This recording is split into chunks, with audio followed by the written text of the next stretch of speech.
ফরিদা বেগম নামে এই নারীকে দেখা যায় রাজধানীর একটি রাস্তার পাশে বসে সামনে ছড়িয়ে রাখা মার্বেল, টাইলস আর ইটের টুকরো ভাঙছেন। দিনভর হাতুড়ি দিয়ে ভাঙছেন পাথরের মতো জীবনের ভার। ছেলের আব্বা নাই, আমার কাজ করে খাইতে হইব না, ছেলে মেয়ে খাওয়াইতে হইব না। ফরিদা বেগম বললেন, এক বস্তা মার্বেল ভাঙলে 40 টাকা পাই, দিনে 2 বস্তার বেশি ভাঙা যায় না, তাতে 80 টাকা আয়। অনেক দিন চলে যায় না খেয়ে। সকালে 1 কাপ রং চা খেয়ে বের হই, সারাদিন আর কিছু খাওয়া হয় না। রাতে গিয়ে 2 সন্তানকে নিয়ে ভাত রান্না করি, তাতেই দিন শেষ।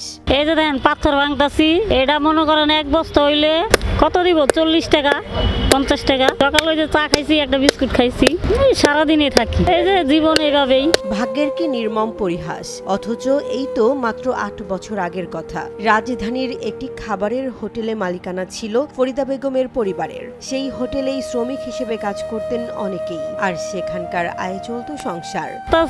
ছেলের আব্বা মারা গেছে 8 বছর ধরে করতেছে। আব্বা থাকতে তো কোনো কাজ করি নাই, করছি দোকানে, মনে করেন হোটেল ছিল, হোটেলে কাজ করছি, আমি নিজের কাজই করছি। কিন্তু একদিন সবকিছু বদলে যায়। ফরিদা বেগমের স্বামী ক্যান্সারে আক্রান্ত হয়ে পড়েন। শুরু হয় চিকিৎসার জন্য ধার দেনা। একের পর এক এনজিও থেকে লোন তোলা হয় স্বামীকে বাঁচানোর আশায়, তবুও বাঁচানো যায়নি। কষ্টই তো, কষ্ট না। এই যে অনেক টাকা ঋণ হয়েছি, এতে লই 5,000, এতে লই 2,000, এতে লই 3,000, এরকম করে ঋণ করি। ঋণ করে ঘর ভাড়া দেই, নিজেও চলি। আবার যখন কাম করি তখন আস্তে আস্তে আবার দেই।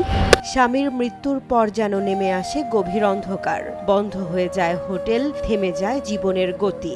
সংসার টানার দায়িত্ব এসে পড়ে ফরিদা বেগমের কাঁধে। সেই থেকে শুরু হয় এক ভিন্নতর সংগ্রাম, বেঁচে থাকার লড়াই। চলো, ওই যে একবেলা, এই যে সারাদিন না খায়া, তারপরে এই যে মনে করেন ওই রাত্রে রান্ধি, ওগুলোই দুপুরে খাই। হাতুড়ি চালাতে চালাতে হাত কেটে যায়, তবুও থেমে থাকার উপায় নেই।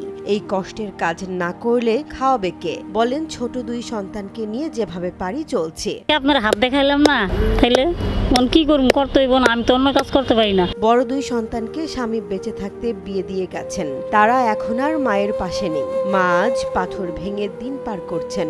একজন পরিশ্রমী নারীর চোখে প্রতিদিন জমছে ক্লান্তি, অভাব আর একটি জীবনের হার নামানা ইতিহাস। বিয়া শাদী করে এগোমতো এরা, আমার একটা ছেলে আছে ছোট, এরে নিয়ে আমি থাকি, খাই। এই গল্প কেবল ফরিদা বেগমের নয়, এই গল্প হাজারো নারীর, যারা প্রিয়জন হারিয়ে অভাবের সংসারে একাকী দাঁড়িয়ে থাকেন, বেঁচে থাকার নাম করে হাতুড়ি চালান ভাগ্য আর বাস্তবতার দেয়ালে।